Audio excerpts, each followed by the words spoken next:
Hi and welcome back to another video of Medic Notes. This video will be on short case revision in orthopedics posting for diabetic foot examination.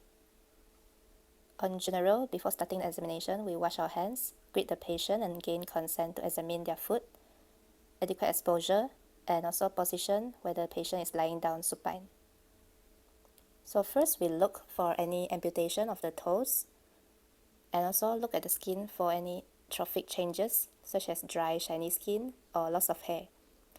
Look for rashes such as necrobiosis lipoidoca diabeticorum. It is an uncommon skin condition which is related to diabetes, and it will cause reddish-brown areas of the skin, most commonly seen on the lower legs. So this is a picture showing this rash. Other expected findings would be cellulitic changes like erythema or swelling of the surrounding skin, any ulcer, and we have to describe the ulcer, any infection between the toes, and also nail changes like dystrophic nails or fungal infections noted. Besides that, we also have to look for any foot deformity, and some of the foot deformities that can be seen in diabetic foot examination are Charcot's joint deformity or rocker bottom deformity, and also claw toes, hammer toes, and hallux valgus. So Charcot foot is a condition which causes weakening of the bones in the foot that can occur in people who have significant nerve damage, which is neuropathy. So the bones are weakened enough to fracture, and with continued walking, the foot will eventually change its shape. So as the disorder progresses, the joint will collapse and the foot will become an abnormal shape, creating a rocker bottom foot deformity and appearance. So this picture shows a normal foot and a Charcot foot. After looking at the foot, we feel for the temperature on both the foot, any tenderness that suggests for osteomyelitis, capillary refill time, and also peripheral pulses such as femoral popliteal pulse, posterior tibialis artery pulse, and also dorsalis pedis. For move, it is similar to the neurological examination. We check the tone, range of motion, reflex, and also sensation, which include light touch, pinprick, proprioception, vibration, and also the monofilament test for diabetic foot examination. So to complete the examination, we can do random blood glucose to check the glucose level, urine for glycosuria and proteinuria, check the blood pressure, and also fundoscopic examination to look for diabetic retinopathy. For discussion, we may be asked on how to advise the patient about diabetic foot care. So these are the points to take note for.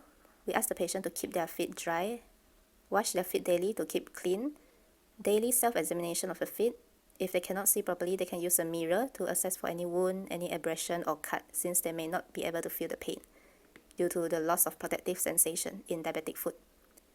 Also, counsel for appropriate footwear, avoid walking barefoot at outdoors, and also cut their nails carefully and injury to the toes. So there are a few classifications of diabetic foot ulcers, and one is the Wagner classification.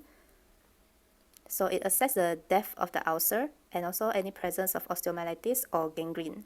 There are 5 gradings, so grade 0, 6 gradings, 0 to 5. So grade 0, there is no ulcer and the skin is intact, shown in this picture here.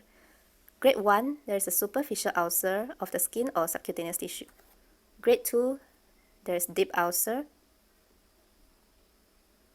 extending into the tendon or capsule. So grade 3, deep ulcer with osteomyelitis or abscess. Grade 4, localized gangrene. And grade 5, extensive gangrene involving the whole foot.